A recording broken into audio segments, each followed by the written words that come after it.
Hello friends, स्वागत है आप सभी का आपके अपने यूट्यूब चैनल जीके ट्रैक में। तो दोस्तों, आज के इस वीडियो में आपके लिए 30 महत्वपूर्ण क्वेश्चन लेकर आया हूं जो कि आपके आने वाले एग्जाम के लिए महत्वपूर्ण है। तो इसलिए वीडियो को बिना स्किप किए अंत तक पूरा देखते रहिए। और अगर आपने अभी तक हमारे चैनल को सब्सक्राइब नहीं किया है तो प्लीज़ चैनल सब्सक्राइब कर लें, साथ ही उसके साइड में बेल आइकन को जरूर दबा दें ताकि जब भी हम आगे वीडियो अपलोड करें आप हमारे वीडियो सबसे पहले देख सकें। तो चलिए वीडियो शुरू करते हैं। आज का हमारा पहला क्वेश्चन है, ज्ञानपीठ पुरस्कार किस क्षेत्र में दिया जाता है? तो अगर आपको इसका आंसर पता है तो आप अपना आंसर लगा सकते हैं। तो यहाँ पर इसका राइट आंसर ऑप्शन ए हो जाएगा, साहित्य। साहित्य के क्षेत्र में ज्ञानपीठ पुरस्कार प्रतिवर्ष दिया जाता है। आपको ध्यान रखना है कि साहित्य के क्षेत्र में दिए जाने वाला ज्ञानपीठ पुरस्कार सर्वोच्च पुरस्कार है। नेक्स्ट क्वेश्चन देखते हैं, विश्व स्वास्थ्य दिवस कब मनाया जाता है? तो देखिए, ये जो क्वेश्चन है ये भी काफ़ी इंपॉर्टेंट है क्योंकि ये क्वेश्चन भी एग्जाम में कई बार पूछा जा चुका है। तो अगर आपको इसका भी आंसर पता है तो आप अपना आंसर लगा सकते हैं। तो यहाँ पर इसका राइट आंसर ऑप्शन बी हो जाएगा, 7 अप्रैल। 7 अप्रैल को विश्व स्वास्थ्य दिवस मनाया जाता है, तो आपको ध्यान रखना है। और देखिए, मैं आपको बता दूं, मैं जितने भी आपके लिए क्वेश्चन लेकर आता हूँ ये ऑब्जेक्टिव टाइप के, तो आपको इन क्वेश्चन से बहुत हेल्प मिलती होगी क्योंकि अगर आपको किसी क्वेश्चन के बारे में पता है तो आपका रिवाइज हो जाता है। अगर आपको नहीं पता है तो आप इन्हें याद कर सकते हैं। चलिए नेक्स्ट क्वेश्चन देखते हैं। क्वेश्चन नंबर 3 है, सनशाइन विटामिन है। देखिए, ये जो क्वेश्चन है ये काफ़ी आसान क्वेश्चन, आपको पता भी होगा, लेकिन घुमा फिराकर क्वेश्चन इस तरह के पूछे जाते हैं। इस क्वेश्चन में कुछ नहीं है, आपको सिर्फ बताना है कि सनशाइन यानी कि जो सूर्य की चमक, सूर्य की रोशनी से जो हमें विटामिन प्राप्त होता है वो कौन सा होता है।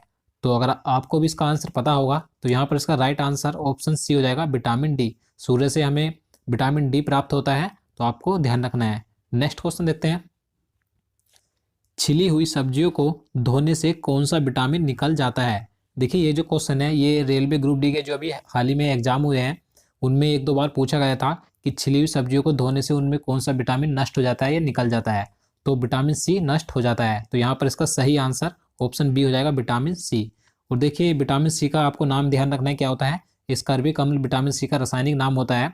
और देखिए, अगर आपको सभी विटामिनों के रासायनिक नाम और उनसे होने वाले, उनकी कमी से होने वाले रोग आपको पता करने हैं तो मैं आपके लिए वीडियो बना सकता हूं, तो आप कमेंट में हमें बताइएगा। चलिए नेक्स्ट क्वेश्चन देखते हैं।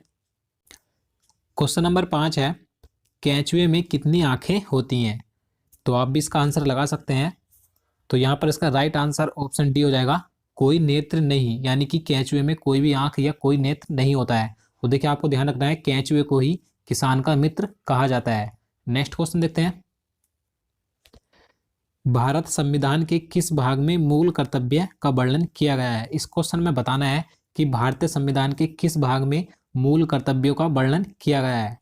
तो यहाँ पर इसका सही आंसर ऑप्शन डी हो जाएगा, भाग 4 के कै में मूल कर्तव्यों को जोड़ा गया है। आपको ध्यान रखना है कि जो 42वां संविधान संशोधन किया गया था 1976, उसी के अनुसार मूल कर्तव्य को भारतीय संविधान में जोड़ा गया था भाग 4 के कै में। और आपको ये भी ध्यान रखना है कि वर्तमान में हमारे मूल कर्तव्य कितने हैं, 11 मूल कर्तव्यों की संख्या है, आपको ये भी ध्यान रखना है। चलिए अगला क्वेश्चन देखते हैं।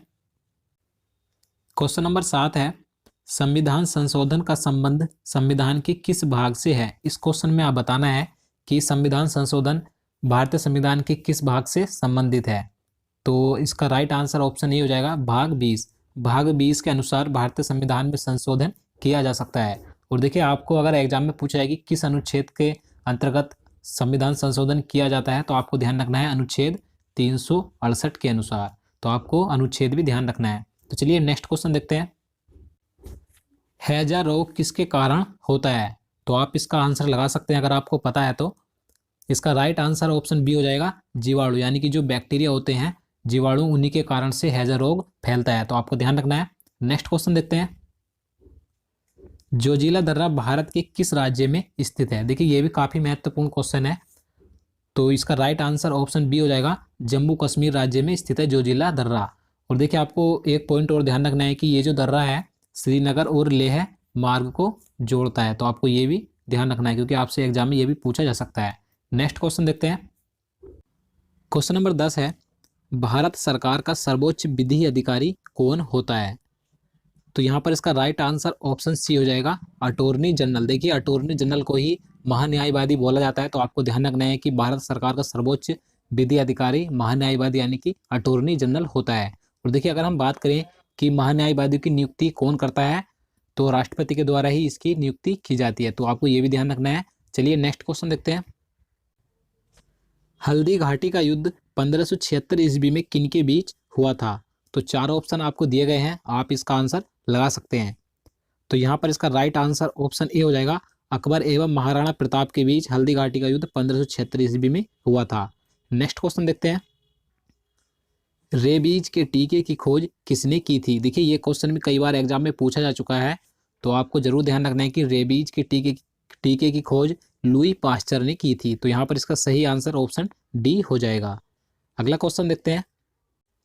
क्वेश्चन नंबर 13 है, शरीर में आयरन की कमी से कौन सी बीमारी होती है? यानी कि शरीर में अगर आयरन यानी कि लोहे की कमी हो जाए तो कौन सी बीमारी या कौन सा रोग हो जाता है? तो यहाँ पर इसका सही आंसर ऑप्शन ए हो जाएगा, एनीमिया रोग हो जाता है लोहे की कमी से। आपको ध्यान रखना है कि सबसे ज़्यादा जो लोहा पाया जाता है पालक में पाया जाता है। अगला क्वेश्चन देखते हैं। अलमाटी बांध कृष्णा नदी पर किस राज्य में स्थित है? तो यहाँ पर इसका सही आंसर ऑप्शन सी हो जाएगा, कर्नाटक राज्य में स्थित है अलमाटी बांध। और आपको यह भी ध्यान रखना है कि कौन सी नदी पर है, कृष्णा नदी पर स्थित है। नेक्स्ट क्वेश्चन देखते हैं। सुएज नहर का राष्ट्रीयकरण किस वर्ष किया गया था? तो यहाँ पर इसका सही आंसर ऑप्शन डी हो जाएगा, 1956 ईस्वी में सुएज नहर का राष्ट्रीयकरण किया गया था। आपको ध्यान रखना है कि ये जो सुएज नहर है ये लाल सागर और भूमध्य सागर को आपस में जोड़ती है, और इसकी जो लंबाई है 165 किलोमीटर इसकी लंबाई भी है, तो आपको इसकी लंबाई भी ध्यान रखनी है। अगला क्वेश्चन देखते हैं। क्वेश्चन नंबर 16 है, प्रतिरोध का एसआई मात्रक क्या होता है? देखिए जितने भी एसआई मात्रक होते हैं अधिकतर एग्जाम में पूछे जाते हैं, तो आपको सभी एसआई मात्रक याद कर लेने हैं, यह मैं आपको इनका एक अलग से वीडियो बना दूंगा, आप हमें कमेंट में बताइएगा। तो यहाँ पर प्रतिरोध का एसआई मात्रक पूछा गया है, तो इसका सही आंसर ऑप्शन ही हो जाएगा ओम, यानी कि प्रतिरोध का एसआई मात्रक होता है। अगला क्वेश्चन देखते हैं। मायोपिया का अर्थ होता है, देखिए ये जो मायोपिया है इसका आपको अर्थ बताना है कि इसका अर्थ क्या होता है, किसे बोला जाता है? तो निकट दृष्टि दोष को ही मायोपिया बोला जाता है, तो आपको ध्यान रखना है। और देखिए निकट दृष्टि दोष को दूर करने के लिए किस लेंस का प्रयोग किया जाता है? अवतल लेंस का प्रयोग किया जाता है। और अगर हम बात करें कि दूर दृष्टि दोष को क्या बोला जाता है, तो आपको ध्यान रखना है हाइपरोपिया बोला जाता है दूर दृष्टि दोष को। और इसके निवारण में किस लेंस का प्रयोग किया जाता है? उत्तल लेंस का प्रयोग किया जाता है। चलिए नेक्स्ट क्वेश्चन देखते हैं। महात्मा बुद्ध ने अपना प्रथम धर्म चक्र प्रवर्तन किस स्थान पर दिया था? देखिए इस क्वेश्चन में पूछा गया है कि जो महात्मा बुद्ध यानी कि गौतम बुद्ध थे, उन्होंने अपना प्रथम उपदेश यानी कि धर्म चक्र प्रवर्तन किस स्थान पर दिया था? तो यहाँ पर इसका सही आंसर ऑप्शन बी हो जाएगा, सारनाथ में उन्होंने अपना प्रथम उपदेश दिया था। और आपको ध्यान रखना है कि ये जो प्रथम उपदेश था ये क्या कहलाया था? धर्म चक्र प्रवर्तन कहलाया था। नेक्स्ट क्वेश्चन देखते हैं। क्वेश्चन नंबर 19 है, भारत की सबसे बड़ी बहुउद्देशीय नदी घाटी परियोजना कौन सी है? तो आपको चार ऑप्शन दिए गए हैं, अगर आपको पता है तो आप आंसर लगा सकते हैं। तो यहाँ पर इसका राइट आंसर ऑप्शन बी हो जाएगा, भाखड़ा नागल परियोजना। ये भारत की सबसे बड़ी बहुउद्देशीय नदी घाटी परियोजना है और ये सतलज नदी पर स्थित है। आपको ये भी ध्यान रखना है, हिमाचल प्रदेश में सतलज नदी पर स्थित है। नेक्स्ट क्वेश्चन देखते हैं। क्वेश्चन नंबर 20 है, गोकक जलप्रपात किस जिले में स्थित है? तो ये कर्नाटक राज्य के बेलगाम जिले में स्थित है, तो यहाँ पर इसका सही आंसर ऑप्शन ही हो जाएगा, बेलगाम में। नेक्स्ट क्वेश्चन देखते हैं। किस देश को पहले निप्पन के नाम से जाना जाता था? यानी कि किस देश को पहले निप्पन कहा जाता था, आपको बताना है। तो यहाँ पर इसका सही आंसर ऑप्शन डी हो जाएगा, जापान। जापान को पहले निप्पन के नाम से जाना जाता था। अगला क्वेश्चन देखते हैं। क्वेश्चन नंबर 22 है, काला शीशा किसे कहा जाता है? तो इसका राइट आंसर ऑप्शन ए हो जाएगा, ग्रेफाइट को काला शीशा कहा जाता है, आपको ध्यान रखना है। नेक्स्ट क्वेश्चन देखते हैं। उजला सोना कहलाता है, अब आपको बताना है कि उजला सोना क्या कहलाता है, यानी कि किसे कहा जाता है? तो कपास उजला सोना कहलाता है, तो यहाँ पर इसका सही आंसर ऑप्शन सी हो जाएगा। नेक्स्ट क्वेश्चन है, मछली के हृदय में कितने प्रकोष्ठ यानी कि चैम्बर या कक्ष होते हैं? तो यहाँ पर इसका राइट आंसर ऑप्शन बी हो जाएगा, मछली के हृदय में 2 चैम्बर या कक्ष होते हैं, आपको ध्यान रखना है। और अगर हम बात करें कि मनुष्य के हृदय में कितने कक्ष होते हैं, तो 4 कक्ष होते हैं। और मेंढक की अगर बात करें तो मेंढक में 3 होते हैं, तो आपको ये तीनों ध्यान रखने हैं। नेक्स्ट क्वेश्चन देखते हैं। क्वेश्चन नंबर 25 है, प्रिंस ऑफ वेल्स कप किस खेल से संबंधित है? तो यहाँ पर इसका सही आंसर ऑप्शन बी हो जाएगा, गोल्फ से संबंधित है प्रिंस ऑफ वेल्स कप, आपको ध्यान रखना है। अगला क्वेश्चन देखते हैं, भारत की सबसे बड़ी कृत्रिम झील कौन सी है?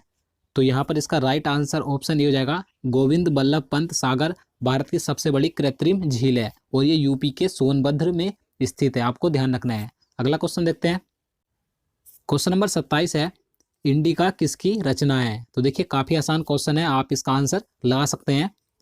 तो इसका राइट आंसर ऑप्शन ये हो जाएगा, मैगस्थनीज की ये रचना है इंडिका, आपको ध्यान रखना है। अगला क्वेश्चन देखते हैं, लाख बक्स किसे कहा जाता था? तो देखिए लाख बक्स की उपाधि यानी कि लाख बक्स किसे कहा जाता था? तो कुतुबुद्दीन ऐबक को लाख बक्स कहा जाता था, तो यहाँ पर इसका सही आंसर ऑप्शन ए हो जाएगा। नेक्स्ट क्वेश्चन है, क्वेश्चन नंबर 29 है, 1 रुपये के नोट पर किसके हस्ताक्षर होते हैं? तो यहाँ पर इसका सही आंसर ऑप्शन बी हो जाएगा, वित्त सचिव, वित्त सचिव के हस्ताक्षर होते हैं 1 रुपये के नोट पर, आपको ध्यान रखना है। और बाकी जितने भी नोट होते हैं उन पर सभी भारतीय रिजर्व बैंक यानी कि गवर्नर के हस्ताक्षर होते हैं, आपको ये ध्यान रखना है। और अगर हम बात करें कि वर्तमान में वित्त सचिव कौन है, हाल ही में बनाए गए हैं AN झा यानी कि अजय नारायण झा, हाल ही में भारत के नए वित्त सचिव बनाए गए हैं। मैंने आपको इससे पहले जो वीडियो अपलोड किया था उसमें मैंने आपको बता दिया था, अगर आपने वो हमारा करंट अफेयर्स का वीडियो नहीं देखा है तो आप उसे एक बार जरूर देखिएगा। चलिए नेक्स्ट क्वेश्चन देखते हैं, भारतीय रिजर्व बैंक का मुख्यालय कहाँ है, यानी कि RBI का मुख्यालय कहाँ पर स्थित है? तो इसका राइट आंसर ऑप्शन डी हो जाएगा, मुंबई, मुंबई में RBI का मुख्यालय स्थित है। और देखिए मैं आपको बता दूं, अभी हाल ही में नए RBI के गवर्नर बने हैं। अब मैंने इससे पहले जो वीडियो अपलोड किया था उसमें मैंने सभी करंट अफेयर्स के महत्वपूर्ण क्वेश्चन कराए थे, तो आप उस वीडियो को एक बार जरूर देखिएगा। तो दोस्तों आज के लिए इतना ही, उम्मीद करता हूँ आपको वीडियो पसंद आया होगा। अगर आपको वीडियो अच्छा लगा हो तो लाइक कर देना और चैनल को भी जरूर सब्सक्राइब करना, साथ ही वीडियो को ज़्यादा से ज़्यादा शेयर करना ताकि हम आपके लिए आगे भी इस तरह के वीडियो ला सकें। तो चलिए मिलते हैं नेक्स्ट वीडियो में, तब तक के लिए नमस्कार।